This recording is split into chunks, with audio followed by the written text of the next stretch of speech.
नमस्कार बहनों, विज्ञान विषय की आज दूसरी कक्षा में आपका स्वागत है। पिछली क्लास में हमने पढ़ा था फसल किसे कहते हैं और फसल कितने प्रकार की होती है। अब उसका अपना अगला टॉपिक है कृषि पद्धतियां क्या होती हैं।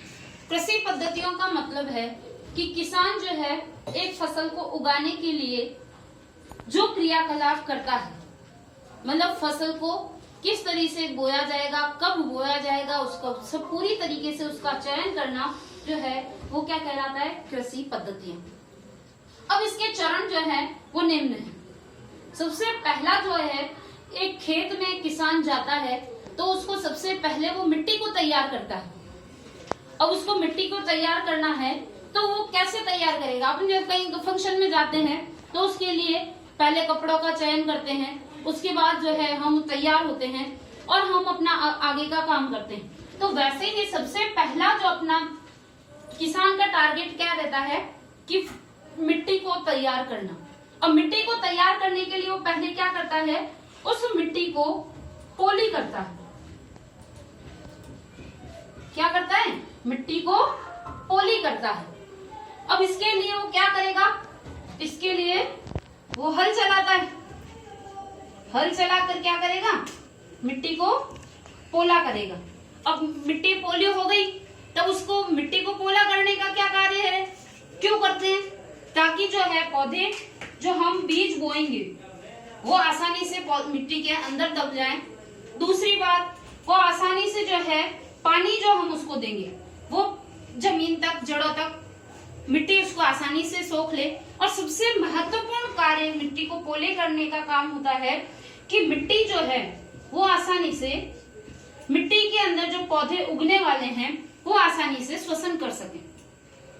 अब वो पौधे श्वसन कैसे करेंगे, अब हमने जो है सबसे पहले मिट्टी को पोला कर दिया।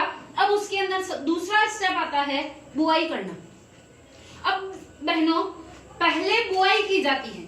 बुआई का मतलब होता है खेत के अंदर बीज डालना। बीज डालना। अब बीज डालेंगे तो उसके लिए सबसे पहले क्या करना पड़ेगा, बीजों का चयन करना पड़ेगा। क्या करना पड़ेगा, बीजों का चयन। अब सबसे उत्तम क्वालिटी के होने चाहिए, उसके अंदर जो है अन्य कोई कचरा नहीं हो। और दूसरी बात कि उसका जो है बीजों का चयन करते समय इसमें यह ध्यान रखना चाहिए कि उसके अंदर कीड़ा लगा हुआ न हो। जब कीड़ा लगा हुआ होगा तो हमें जो फसल प्राप्त होनी है वो उतनी अच्छी प्राप्त नहीं हो पाएगी।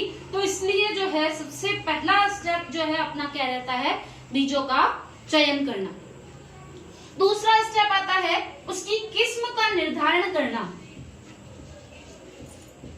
किस्म का निर्धारण करना। अब किस्म का निर्धारण हम कैसे करेंगे, हमें तो पता नहीं है। इसका अर्थ है कि उसकी गुणवत्ता को देखना कि बीज जो लिए हैं हमने, जो बो रहे हैं खेत में, वो कितने जो है उपयोगी हैं, उसमें कितने अधिक पोषक तत्व उचित मात्रा में उपस्थित होने चाहिए।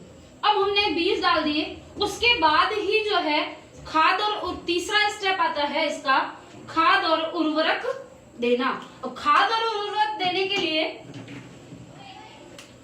तीसरा स्टेप इसका है खाद और उर्वरक देना।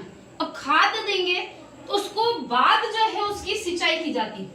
ऐसा क्यों होता है, क्यों, क्योंकि खाद जो है पानी के साथ जमीन के अंदर आसानी से चली जाए, इसलिए मिट्टी जो है वो क्या हो जाएगी, उपजाऊ। खाद और उर्वरक देने का मेन उद्देश्य क्या रहता है, उससे मिट्टी उपजाऊ हो जाए, हमारे पौधे जो है वो अच्छी क्वालिटी के हों, अच्छे उगे, जिससे क्या है कि फसल की जो गुणवत्ता है और उसकी जो उत्पादकता है वो सर्वाधिक हो।